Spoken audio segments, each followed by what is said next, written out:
All right, so back here on the 1978 Toyota pickup.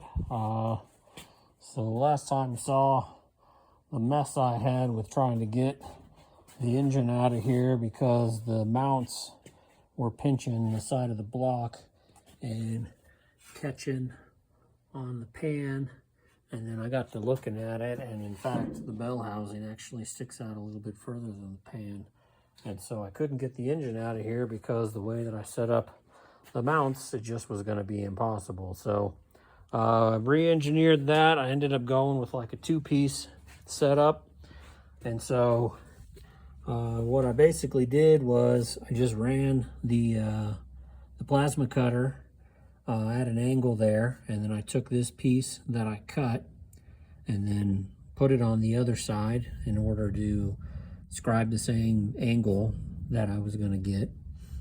And then you see, I'm not left with a whole lot of material on the frame, but there is, maybe like 3/4 of an inch up here away from the frame. And then I got a plate, and then you can see that sandwiched between the two. And so this one goes and it overlaps over the top, and then the plate on the other side sits on the inside. So my thought there is that I kind of want to make sure that the force like going into the frame is super stable, and then I want to make sure that this stays very straight. And so I could have done it the other way, where I had the plate on this one going through the legs, and then this one on the inside. But I like this setup a little bit more, so that's what I did. Then just drilled and chamfered the holes, and then set a plate on top of it. And then you see that it's just spot welded for now, where I'm just spot welded on the insides there. But it is holding, it's not supported. I ain't got no wood underneath the motor or anything like that. Had to do the same thing where I fiddle around with all the angles in order to make sure the pinion angle's right, that the motor's sitting level and square. So I did all that, and it did move. And the shit that sucks is I didn't notice this when I had done the transmission previously, but it was offset a little bit. And so, where the snout comes out, it was actually sitting like more over here. And so it's actually kind of good that I caught that mess that I made for myself. Because, the motor mounts wouldn't have been able to allow the transmission to move over, what ended up being like 1.5 inches. You can see like this, line that goes through here, that's sort of the center line of the cab that leads back over to the rear end. And this transmission snout was actually, like I said, it was like over here. So I don't know how I messed that up so bad either. So 2 bonehead mistakes in one. I patted myself on the back, and turned out I sucked.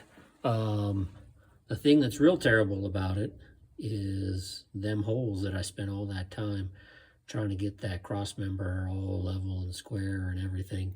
Since I had to shift it over, it's not even close. Like, you can't even see the holes on either side. And so I got to redo that. And the part that's going to suck about that is drilling them holes in the drill press is not fun. Drilling them here is going to be extra super not fun. So, now that it's all exactly where it needs to be and my angles are all right, I know exactly where those holes need to be, so I got to do them again. Obviously, I'm not going to cut that cross member piece out of there. That'd be crazy.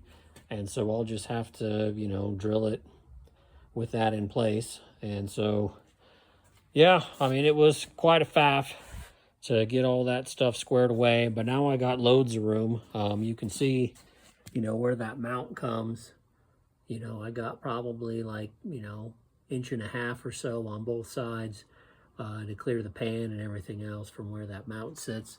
Everything's just tacked in place right now. I'm not going to finish weld anything on that until I get through here quite a bit and, make sure everything's fitting, because, who knows, I might run into another mess, and I don't want to, rip apart that stuff that I just made right there. If I got to adjust it or something, I just want to cut off a couple of tacks and not cut the whole piece apart and ruin it. So, all right, well, just a quick update. I was all pissed off yesterday, but a little bit, a little bit happier today since this mess is mostly taken care of. All right, thanks. Catch you on the next one.